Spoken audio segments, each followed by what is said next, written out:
আজকে আমি আপনাদের সাথে ঝিঙে বাটার রেসিপি শেয়ার করছি। নমস্কার, কেমন আছেন সবাই? আমি জলিস কিচেন অ্যান্ড স্ট্রিট ফুডে আপনাদেরকে স্বাগত জানাই। এই রেসিপিটি বানানো খুব সহজ, যারা একদম রান্না জানেন না তারাও পারবেন। এই রেসিপিটি বানানোর জন্য আমার লাগবে দুটো ঝিঙে। দেখে নেবেন ঝিঙেটা যেন বেশি বুড়ো না হয়। ঝিঙেগুলোকে আমি এখন বটিতে কেটে নিচ্ছি। অল্প অল্প ছাল ছাড়িয়ে আমি এটাকে কেটে নেব। ঝিঙেটা যখন কাটবেন আপনারা তখন একটু মুখে দিয়ে দেখে নেবেন ঝিঙেটা তেতো আছে কি না। অনেক সময় ঝিঙে তেতো বেরোয়। দেখুন আমি এখানে এর ছালগুলো সব ছাড়িয়ে নিচ্ছি। পুরো ছাল ছাড়াতে হবে না, অল্প অল্প ছাল থাকলেও কোনো অসুবিধে নেই।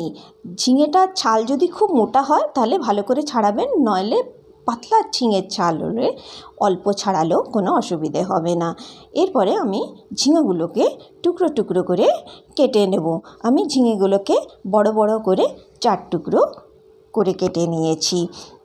ঠিক দেখুন যেভাবে আমি কেটেছি আপনারাও ঠিক এইভাবেই কাটবেন, বেশি ছোট করে কাটবেন না। এখানে আমার ঝিঙেগুলো সব কাটা হয়ে গেছে। আমি এরপরে জল দিয়ে খুব ভালো করে ঝিঙেগুলোকে ধুয়ে নিয়েছি। এরপরে আমি গ্যাস অন করেছি, গ্যাসের উপর কড়াই চাপিয়ে দিয়েছি। তারপরে আমি কড়াইয়ের মধ্যে 2 চামচ সর্ষের তেল নিয়েছি। সর্ষের তেল যখন গরম হয়ে গেছে তখন আমি এর মধ্যে 1 চামচ কালো জিরে দিয়ে দিয়েছি। কালো জিরে ফুটে উঠলে ওর মধ্যে আমি ঝিঙেগুলো দিয়ে দিচ্ছি।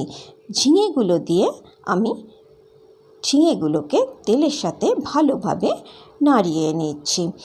ঝিঙেগুলো একটু তেলের মধ্যে নাড়াচাড়া করে নেবার পরে আমি এখানে স্বাদ অনুসারে নুন দিয়ে দিচ্ছি। নুন দেবার পরে আমি আবার ঝিঙেগুলোকে ভেজে নিচ্ছি।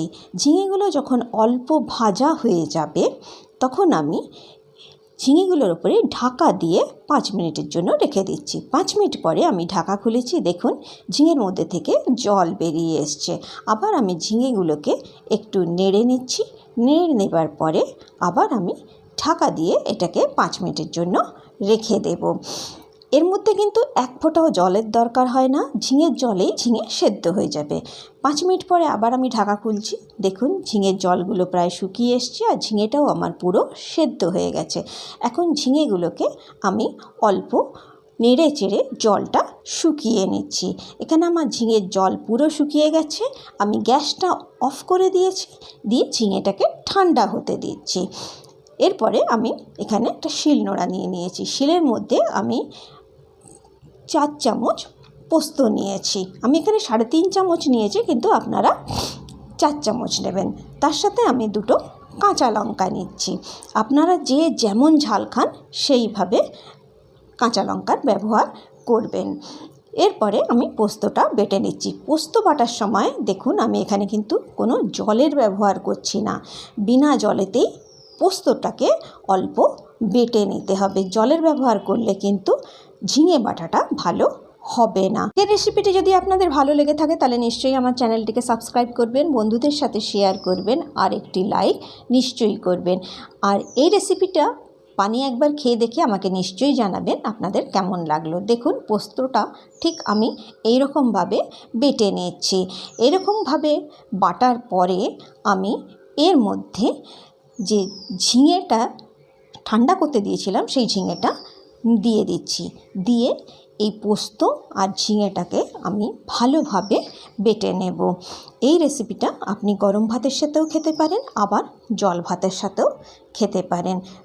দুটোতেই খেতে কিন্তু খুব সুস্বাদু লাগে। আর গরম ভাতের সাথে এই রেসিপিটা থাকলে 1 থালা ভাত কখন শেষ হয়ে যাবে আপনারা জানতেও পারবেন না।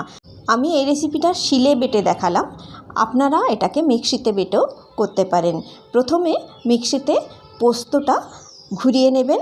পোস্তটা 2 বার ঘুরিয়ে নেবার পর পোস্তটা একটু গুঁড়ো হয়ে যাবে।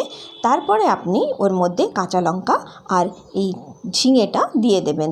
দেবার পরে খুব ভালো করে আপনারা ঘুরিয়ে নেবেন, তাহলেই কিন্তু ঝিঙে বাটাটা হয়ে যাবে। তবে আমি বলবো আপনাদের কাছে যদি শিল থাকে তাহলে আপনারা শিলে বেটেই এই রেসিপিটা বানাবেন। এরপরে আমি ওপর থেকে একটু নুন দিয়ে দিচ্ছি। আমি এখানে নুন চেখে নিয়েছিলাম, নুনটা আমার কম হয়েছে, সেই জন্য আমি নুন দিয়ে দিলাম। দেবার পরে সব মিশিয়ে আমি একটা থালাতে এই ঝিঙে বাটাটা নামিয়ে নিচ্ছি। ঝিঙে বাটাটা উপরে আমি এখন 1 চামচ ভরে সর্ষের তেল দিয়ে দিচ্ছি। দেবার পরে আমি এই সর্ষের তেল আর ঝিঙে বাটাটাকে খুব ভালোভাবে মিশিয়ে নিচ্ছি। তৈরি হয়ে গেল আমার ঝিঙে বাটার রেসিপি। আশা করছি আপনাদের ভালো লাগবে। আপনারা নিশ্চয়ই এটাকে ঘরে বানাবেন, নিজে খাবেন, সবাইকে খাওয়াবেন, তারপরে আমাকে কমেন্ট করে নিশ্চয়ই জানাবেন। আপনারা সবাই খুব ভালো থাকবেন, সুস্থ থাকবেন আর সাবধানে থাকবেন।